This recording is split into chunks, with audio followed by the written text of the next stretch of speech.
Hello friends, I am Surya Saxena, Assistant Professor in IMS University Courses Ghaziabad. Today we will discuss about types of instructions. Basically, we can categorize the instructions into these three types.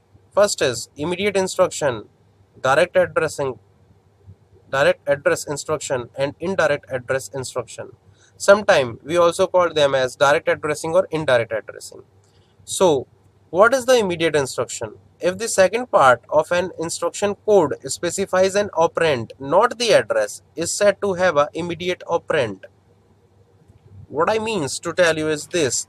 If, for example, this is the instruction format of 16-bit, then the first 12-bit are assigning to the operand, not the address, because we have, for example, we have the size of 4096 memory, then 2 raised to power 12 equal to 4096 memory words. So these 12 bits are assigned to this operand, not to the address.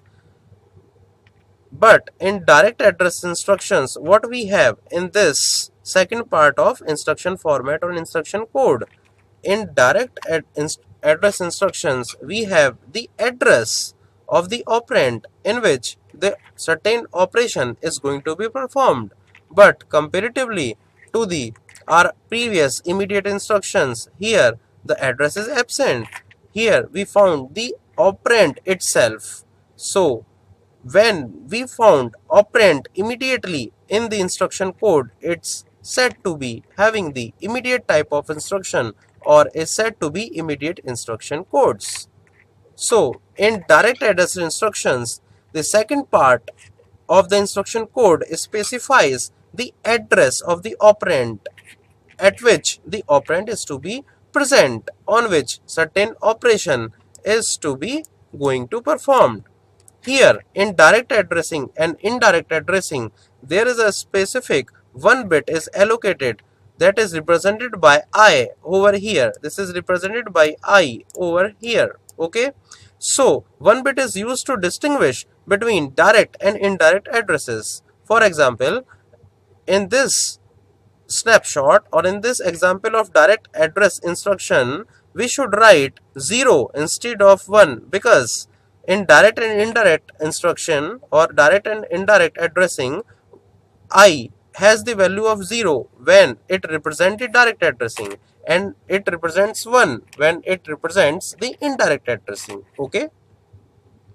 At last, what is the indirect address instructions? If the second part of the instruction code designed as an address of a memory word in which the address of the operand is found, means in direct address instructions we found the address of the operand in the second part itself, but in the indirect address instructions we doesn't found the address of the operand in the second part, but we found the memory word in which the address of the operand is found.